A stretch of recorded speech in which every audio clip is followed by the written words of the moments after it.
Hello, welcome back to my channel, Ujunwa channel.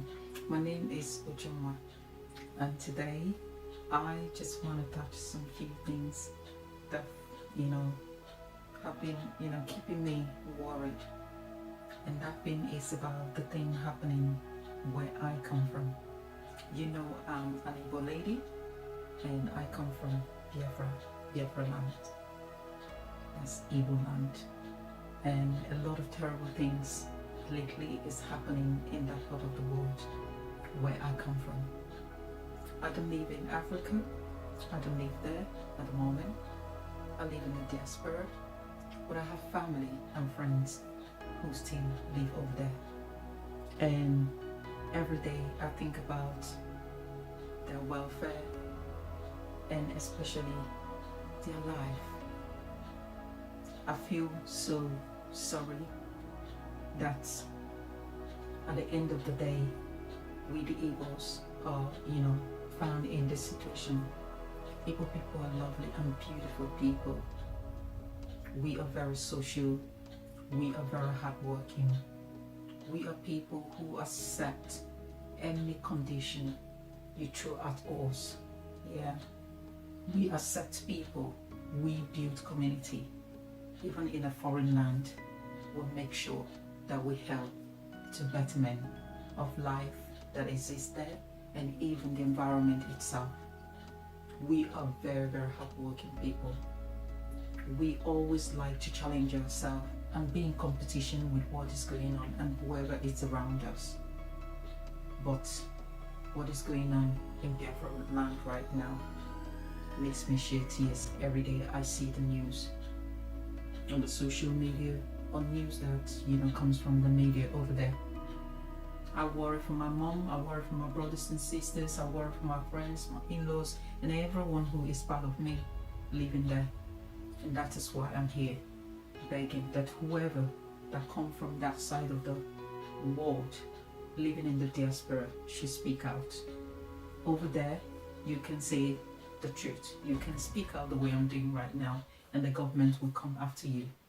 So we're very, very fortunate, we're so lucky and fortunate to be in this part of the world where we can air out our view, speak our truth, and no one can shut our mouths. So that's why I'm here today. A lot of atrocities going on in that country, and all these international bodies are keeping quiet. Life, blood, every day on the social media. It is so painful. I'm begging the Western world, I'm begging the UN, I'm begging all the organizations that have to see about human rights to, go into what is going on in Biafra land and see if there's any way that place can be saved. Life and everything that exists in that part of the world. So that is why I'm here today. I don't have so much to say, but I'm just gonna say it is so painful to see Biafran land turned to a blood-sharing place. So people should wake up. People like me living in the diaspora should wake up and speak. People like me living in the diaspora who have the opportunity to be in some of these organizations that can help should speak. We have to say our story. We have to let people know what is going on there. I have the right to speak out for them.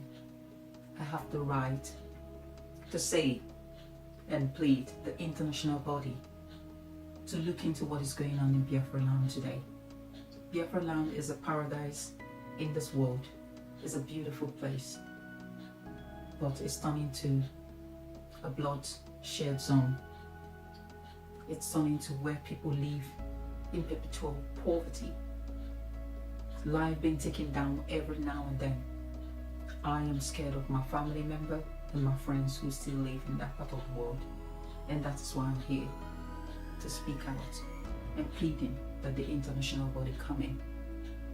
If they want to live and be on their own, to stay independently on their own, I think the international body should press on the Nigerian government to free them, especially their leader, Mazi Nnamdi Kanu, who is being detained in the DSS Nigeria. He is not a criminal. He's just a freedom fighter, begging that Nigeria free his people. So I think the international body should look into it and save lives. Every day, blood is shed in that part of the world.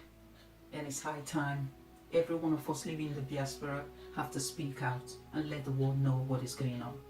I am not happy and I'm scared about my family member who was still living there.